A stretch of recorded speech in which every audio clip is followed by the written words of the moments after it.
Well, hello everybody. Welcome back to our conversation. I'm Colm. I'm the youth ministry coordinator here at St. Anne's Parish, and with me, as per usual, I'm Father Matthew. I'm the pastor here at St. Anne's. welcome back, good sir, and rotating into our lovely hot seat, our honored guest. Please introduce yourself. Yeah, so my name is Kara Poulin. I'm the director of care at St. Joseph's Home, a long-term care home in Saskatoon. So I'm also a registered nurse, and I'm in charge of nursing care and basically nursing management at St. Joseph's Home. So Awesome. Yeah. Glad to have you here. Thank you. What's new and kicking in this week? I know it was the feast of the presentation of our Lord, wasn't it? Yesterday. Yesterday. The presentation. So I know that I think Bishop did a nice little consecration to St. Joseph. We're in this year of St. Joseph, so that's exciting. I'm a big Yeah, St. and we'll be Joseph doing fan. here's a little teaser. So at St. Anne's, we're going to do that this coming Sunday. The bishop has suggested that parishes do a consecration to St. Joseph in one of the 2 Sundays before Lent. So this Sunday we'll be doing the same for us as a parish. There you go. Oh, nice. Yeah. Anything we can do, bring the protector of the Holy Family over us in our country. I think we could always use that. So Totally. yeah, Yeah. that's very exciting. So what's new and exciting? How's your COVID experience been? Is we typical question we ask. Yeah, I guess it's been a marathon working in healthcare. Yeah. I still clearly remember the day that we shut our doors to visiting. It was a sad day, and we still don't know how long it'll last. Yeah. But it's been quite the wild road for the last 10 months or so. So yeah. Well, I know everyone is really grateful for all the healthcare workers and the work you guys do. And I've got a different home that I do emergency ministry at, that I know how hard they work to keep their people safe and busy and find ways to connect if they can. But it's challenging for sure. Yeah, definitely. Yeah. It poses some challenges, especially with elderly people and technology. Yeah. But it's kind of nice to see all the elderly people on FaceTime and Zoom calls, kind of getting acquainted with that. So yeah. Yeah, and I mean us on the outside, I guess, as a word, trying to find ways to know and just let them know, we're praying and caring for them. Here we did Advent Christmas cards, and I think we're going to do some love songs for some of the seniors in the home. And I know our family homeschools, and we used to always go to St. Joseph at Christmas and do caroling. And couldn't do it this year, so I know that was kind of heartbreaking. I said, well, we're getting in there. Once we get in there, we can't wait to get back. And sometimes it's that distance is almost raised an awareness of how much we need to stay connected, and and it's such a beautiful experience. Every time the kids go, they've always loved it, right? The beauty of connecting the generations, right? And I mean, we've been dealing with topics of life kind of all month, and but I think it's that experience of life, right? And there's beauty in all the decades and generations and of sharing life together. And I know our family was just reflecting the other day that they're like, not that we wanted COVID or this, but if it's a raised awareness of how much we need connection and the work we need to do, we'll take that as a blessing, but For sure. yeah, For sure. hopefully not too much further and longer for us. But Yeah. Yeah. yeah, All right. Well, maybe to dive into the homily conversation then. let's do it. And as we know, I've been going through a bit of a homily series leading up to last Sunday, January 31st, was Reverence for Life Day. And so leading to that, we had homilies first on abortion and then on euthanasia. And this last weekend was on vaccines. That's our main focus today. And, I was thinking back when I was ordained, I was, in a way, preparing myself to think I'm going to have to address abortion in homilies and how to do that with truth and with compassion and all of that. And I thought euthanasia probably will come, and sure enough, it's now with us here in Canada. I didn't expect that vaccines would become the kind of issue that I would address in a homily. But it has. I guess that's where we find ourselves now. The church has taught on it a few times, so maybe I should have known it was coming, I guess. But to start us off, I thought what we would do is we invited Kara here to share a little bit. So thanks for your faith and medical expertise that you bring. Yeah. And especially, I thought if you could share a little bit how you've kind of walked these questions as a leader in Catholic healthcare and a Catholic healthcare professional. For sure. Walk us through some of that. Yeah, it definitely has come up a lot more in the last certainly few months. like as a or as a nursing student, I had to be fully vaccinated before I participated in any of the clinicals and all that sort of stuff. And I never really raised any concerns for myself. But definitely since COVID started last March, the idea of a vaccine started to come up, and it seemed like something so far in the distance, and until the fall. That's kind of when talk about a vaccine kind of started to come up, and that it might be available in a few months. And I started to think about what that meant for our home. I knew like we would have to receive consent from all of the residents or their families if they couldn't make their own decisions. And I knew it wouldn't be an easy task to kind of undertake this. And I also knew the responsibility fell on my shoulders. So in about October, November, I started to see a lot of stuff on social media being raised, different issues regarding vaccines, mostly typical issues that come up with vaccines, ingredients, that sort of thing, toxicities, and then of course fetal cell lines came up, and that kind of like raised some red flags for me. I saw the claim a couple of times that vaccines were injecting, fetal parts into people, and I knew it was kind of a stretch to say that, but that's the thing that really kind of like perked my ears up. Because as a Catholic, of course, I don't want to have anything to do with that. Yeah. And also, as a decision maker in the home, in a management level, I knew that I would need to be providing some guidance for the residents and their families if they did ask for it. And also like upholding my own values and the home's values of guiding residents to live in accordance with the magisterium, and providing care in accordance with dignity of life and that sort of thing. I knew that I probably wasn't qualified to necessarily answer these questions all on my own. I'm by no means a theologian or anything like that. So I decided to reach out to Father Matt and ask what were the church's teachings on this, because if there's ever an issue on morality or theology, we should probably go to people who know about that sort of stuff. So that's what I did, and to my great benefit, he provided me with lots of resources and documents that stated the church's teachings on this issue, and they were very clear and concise, and answered my questions in black and white. So it was very helpful to have those resources available, because it's not necessarily an easy conversation to have with family members or residents, for that matter. So it's nice to just kind of give people the resources, and then they can kind of from that develop their own answers after they have all of the information, make a very informed decision on what they'd like to do. So yeah. Great. Yeah. And I think you were the first person to reach out to me with questions about vaccines. But as I like how you say, like there's a lot of questions being raised on social media. Yeah. Absolutely. And then it's good to know too that the church has answers to these. And I think we'll get to the answers in a moment. Another one of the questions I've seen floating around the internet, I don't know if I want to mention it all, is questions about the mRNA and what that might do. And I know I've heard both moral questions and medical questions about that. So if you want to talk about some of the medical side, and I can talk about a bit of the moral side. Yeah, I definitely saw a lot of those claims going around social media that the mRNA vaccine can change your DNA.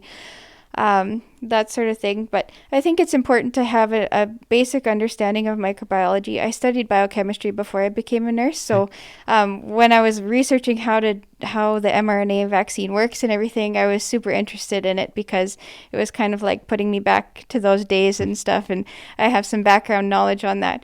Can I just say there, I'm just so grateful that we have Catholics who have this kind of background, because I have no clue on microbiology, but to have someone who does is really great. So thank you. Yeah. So the way that a cell works is all of us have our bodies are made up of tiny little cells, and these cells in the middle of the cell is a nucleus which contains all of our DNA information. So if our cells want to build more proteins in our body, and proteins can be anything from antibodies to antigens to red blood cells to anything, they need to send a message to your body to build that stuff. So the way that they do that is through the messenger RNA, mRNA. So that's something that we already have in our body. So the DNA will send a message through the mRNA, and then the mRNA tells your body what to build. So the mRNA comes from the DNA and makes a protein. It doesn't go the opposite way around. So it can't physically change your DNA at all. It's scientifically impossible for that to happen. Like, that's good to know, because and I understand if like I don't understand a lot of this. So the thought of, like, we know how important DNA is, the thought of pumping RNA into the body, like, I get that it raises the questions. Yeah. Thank you for speaking on that. Another thing that I had heard on this, and people have sent me a lot of YouTube videos and podcasts and talks on these questions, and I'm grateful. I do watch through them as much as I can. But I saw one particular talk that made the claim. First of all, there is the medical claim, which you're telling us is not the case, that it'll change your DNA. But then the speaker made the moral claim that I want to address, that if it changes your DNA, that would make us no longer in the image of God. And that got me really concerned, that particular claim. And a few reasons I think that, well, that's not a thing to be worried about. Part of it is just the fact that every human being has different DNA. Like, all three of us here, we have 3 different sets of DNA. So it's not as though there's sort of one God image DNA, and if that changes, then we're out. Like, that's just not the way that it works. And especially one thing that really concerned me about this is thinking of, for example, people with Down syndrome have very different DNA. They have an extra chromosome. It's very unlike other people. And of course, absolutely, they are still in the image of God. So this thought that a small change in DNA could remove us from being the image of God is just not the way that it works. So I just want to hopefully calm people's fears if there's any worries about that still. Yeah. Yeah, and I think I just appreciate it as the guy in the middle, literally, who's on social media and in there, of like just the need for clarity, right? And almost breaking it down to say this is the moral struggle or question, and here's the truth. This is the medical and working through that. And I was just even grateful even for the homily on the weekend. And at first I was like, oh no, the internet's going to blow up. Like, it triggered this words. And most of the comments I noticed on our Facebook of the live stream were very much kind of saying, I appreciate you tackling this topic because we need clear answers or direction. And sometimes we're overwhelmed, right? And it's, we look to the church, for guidance, on some of these, especially, the moral side of it specifically, and it's good to get that clarity, right? And because it can be confusing, and especially clarifying terms or what it is, or as a guy who did biology and then quickly left biology because I realized it was not my thing, I could have a danger of thinking I know more than I know, right? And so I'm frankly just sitting here just humbled and honored of like someone who's in that field saying, I need to be confident and sure, right? And I'm going to seek out the answers, from medical, but also a moral standpoint. And I think we had shared even in like our preamble before we recorded, like your point of saying like, we have church moral ethicists, it's a hard word to get out with a mask, like writing on this issue, like right now. This is not like 100 years ago dealing with something that didn't exist. Like, this is the church actively, discerning and speaking into, an issue of today. And yeah, I think that's important to underline. Yeah. Yeah, for Yeah. sure. Yeah. And so then the other issue that I thought we could talk about a little bit, you did raise too, is the question of the fetal cell lines in fetal tissue. Yeah. And can we just acknowledge with the openness, this is not a comfortable thing to talk about. Any thought of fetal remains, like frankly, that makes me sad just to have that conversation. But it is in the air right now, I guess. These are questions being raised, so I think we need to address it. So if you want to talk, or could you talk a little bit about this, how that works and how this is part of the vaccine question? Yeah, so in vaccine development, typically, mainly with the vaccines that are being developed for COVID-19, I can't really speak to any other ones because I haven't done extensive research on them. But they have been using fetal cell lines from the 60s and 70s. And so these are where the abortion happened in the 60s and 70s. So And then the abortions happened then, and they have since been replicated and replicated and replicated these cells. So they've been worked on for a long number of years, and they have a very very like small resemblance to what those cells even were originally in the beginning. Not saying that it's okay at all, but it's important to also know that abortion. There weren't abortions done in last March that are being used in these vaccines right now. So it's a very distant connection to what happened in the 60s and 70s. So yeah, no, thanks for that. And yet it is a challenging thing because the connection is distant and it's still a connection. And that's where this is challenging for people. And I have heard some of the concerns too, and that there are somehow, kind of as you mentioned at first, like little sort of fetal cells in the vaccine, and you're having little bits of fetal remains in you when you receive a vaccine. And it's not like you're saying that's not the reality. That's not how this is used. Yeah, but here's the thing with at least with the Pfizer and Moderna vaccines, they've been the fetal cells have been used in the production or in the development of the vaccines, but not necessarily in the production of them. So they've been used to test the vaccines and their efficacy and all that, but they haven't been used in the mass production of the actual vials that are coming to us and being injected into our arms. So like anything that has to do with the fetal remains is done in the laboratory, and then once they know that the vaccine is efficient and that it works, then they produce it and send it in the vial. So Okay, no, thanks. yeah. And still too, I think to keep in front of people that there's the strong line between the fetal remains being from the 60s and 70s and then the cell lines that were drawn from them that are in use now. Yeah. Yeah. And then I think it's good to clarify that really in terms. And then you're teaching just on the weekend in the homily, right, of understanding kind of that grave and connection. And, your analogy got a lot of response online of, the car and the driveway of taking it into that moral stance of like, because I saw that a lot, and I just appreciate this conversation of people like, but a connection is a connection. Yeah. And so some people are very black on that, right? And to say the church is like, I think we'll talk on this a little bit later, is this idea of justice on the big scope of it and how that plays out, right? And yeah. Yeah, and this is where we do face this, and it's a challenging moral idea of if something is connected with an act that we see as immoral, or that is immoral, but there is a distance to it. Like, how do we walk that line morally? And that's where I did my best in the homily to talk about this question of cooperation with evil.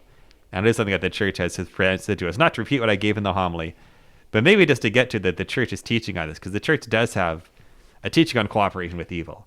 And if we're saying too that this is not some sort of new idea, the idea of cooperation with evil, you can find it in St. Alphonsus Liguori, you can find it in St. Thomas Aquinas. Like it's deep in our faith, and it comes from saints. So let's be aware of that as we address these questions.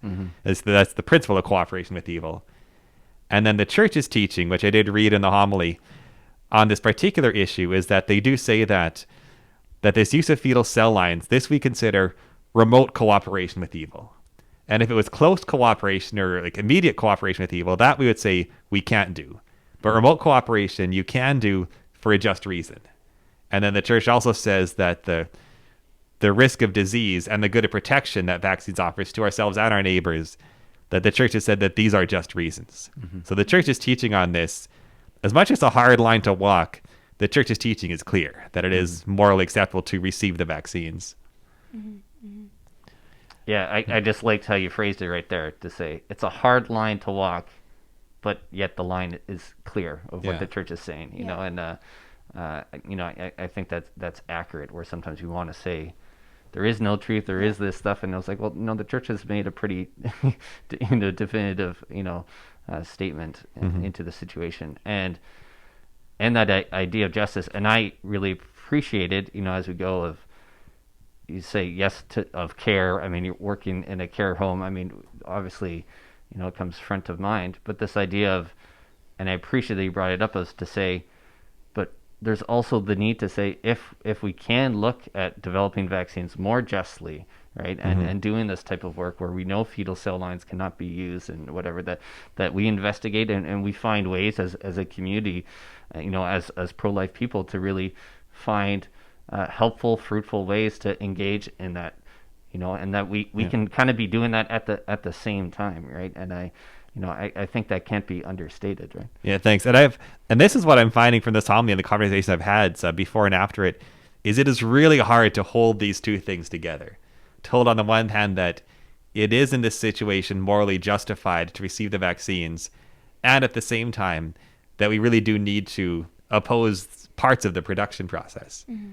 So I wonder if Kara, if you could talk a little bit about like what would that look like, I guess, if we were to do some vaccine development not with these lines? Like, do you have any background there or anything? Yeah, to like share I on know, like I'm not an expert in vaccine development by any means, but I have read some studies about of vaccines being tested on other sorts of human cells, like I've heard of like cheek cell scrapings or amniotic fluid, that sort of thing. So it definitely is kind of like in the horizon. I think the start of testing on human fetal cells in the 60s and 70s has made it easier for vaccine developers to do this, since they've been doing it for so long. Okay, that's where they have the data. Yeah, they have everything. They have the research to back it up and that sort of thing. So definitely, I think that as Catholics, one of our jobs is to advocate for more ethical vaccine production, and this is something that we can kind of act on. One of the big barriers with vaccine development is funding. You'll notice that any vaccines in the past have taken years and years to produce. And with COVID-19, there's been funding from all over the world that's been able to help fast track the vaccine development process. So funding is there when it's needed. When it's not needed, the funding stops, and therefore the research stops. So I think it's important for us to advocate for funding in those areas too. So yeah. Yeah, absolutely. And this is just a question that I have, and that's all that I can ask at this point are questions. But we do have in Saskatoon a local vaccine developer, Vito, and I'm really excited that we have that here in Saskatoon. Yeah. And actually, when I did my back in March when you had the shutdown, I did my Eucharistic flight over the city. And I particularly named certain people that we're praying for as we flew over, and I had them on my list. And we actually flew over the university, so I held them in prayer as we flew. And I do have the question. I don't know the answer, but whether Vito uses these fetal cell lines or not. And then I wonder, for us as local pro-life people in Saskatoon, are these maybe some steps that we could take here to see if that's the case? And then is there no support that we could give in moving off those onto other lines? And I raised the question. That's all I have at this point. Yeah, and I think, I mean, frankly, we have homework. Is to read, to look what the church teaches, but then to say, 10 months ago, I didn't even know we had some of that research happening in our own backyard, right? And we often talk about pro-life issues kind of in the broad scale in the background, but it's like, but where is the local encounters, right? Where I can have influence, where I can talk. We've been talking about just different stuff in regulations, and if you're upset about anything in the world, it's like write your MLA, write the Prime Minister's office, do all this type of stuff. Well, I mean, we could be flexing that muscle on this front as well, right? But I think it's first of just an awareness, like, and and I have to do more. A few people sent me links of saying there's this institute in this country that is developing this ethical research line, and you know what? I probably haven't given it the due and the attention that it deserves, right? And maybe I need to double down on That's that. great. And if it's a question of funding, like, can we make donations there? Exactly. You know, we're coming up on tax season and this stuff, and people are thinking of their donations and where you go. But I maybe in this year, you know, I can't say that a year ago I really thought about a lot of giving donations from a research standpoint, right? You know, I've done a few of the basic ones, you know, where we think of some of the, you know, some of the diseases or, you know, that some people have been faced, or we think of cancer research and all that type of stuff. But this is one of those avenues maybe that has been, you know, underserved, especially if there's a lot of work to be done, especially to develop a more, I don't know the right word, but where a Catholic can feel more comfortable, right, in terms of the research and the development. But I mean, if there is good work being done there, you know, we should raise awareness of it for sure. Yeah, for sure. And I think that, like, particularly the Ministry of Health is the one who procures all of the vaccines for us.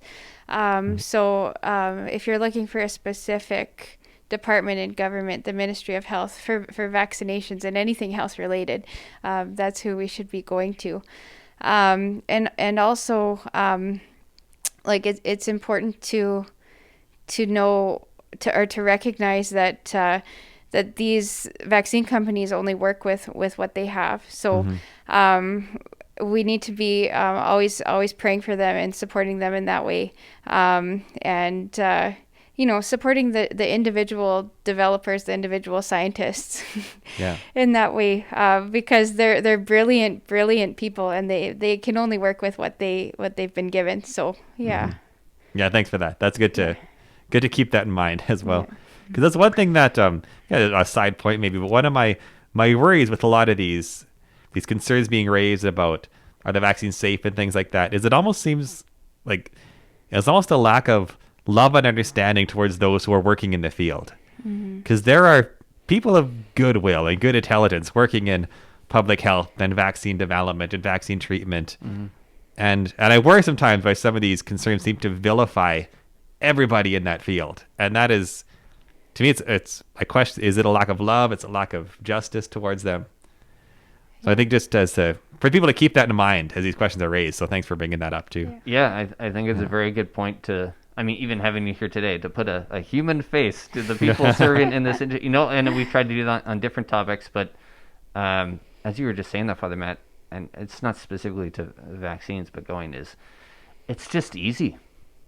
You know, it's so easy in today's time to do things with less charity, right? It's easy to anonymously, you know, send a message to someone or to lump people in or to take organizations. Like, it's just such a temptation to fall into, you know, that I find that you really it takes a lot of integrity and discipline to give people the benefit of the doubt. My wife and I are preparing for a school division in Alberta to give them a session, and their theme for the year was justice and hospitality. And I remember my wife and I were like, what are we going to do with that? You know, and it's a tough year to work on hospitality. Yeah, definitely. Maybe that's why they picked it. I don't know.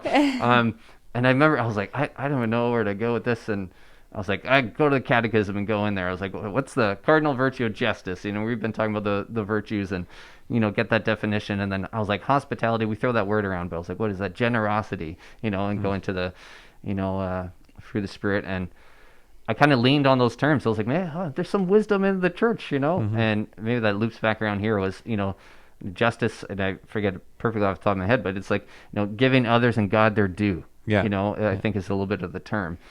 And that really just kind of pierced my heart on the weekend. And I've been thinking about this stuff and approaching these conversations and praying about how we talk and how it's received and just giving people their due, you know, and a lot of the people in the medical field of like, are really trying to do their best, right? And maybe we give them their due and the benefit that, I think most people who've entered that I know in the medical field do it out of a care and concern for others, you know, and I think sometimes we need to remember that. Yeah. Thanks for bringing that up. It's, I mean, being a nurse is, it can be a thankless job sometimes, but I didn't become a nurse to receive praise. It's always been so important to me to uphold the whole being of the person that I'm caring for, not just keep them safe from the virus, but also to fill in that void of being their family member if they can't see their family member, or that sort of thing. So it's it's nice to hear that recognition. So thanks. Oh yeah, thanks for what you do. Yeah. Any other parting shots of Yeah, I'm wisdom wondering for how to listening? wrap this all up now. We've moved around a bit. But maybe just to say as a close, like, we definitely know that there are a lot of fears and questions around all of this. And COVID is hard, and the response to COVID is hard. And these vaccines that came so fast, there are a lot of questions, that's hard. So we don't want to, we want to acknowledge all of that, I think. And let's respond with truth. Let's respond with love. Let's respond by reaching out to people who, sometimes, honestly, like, reach out to people who know more than I do about this situation so I can learn more about it. Yeah.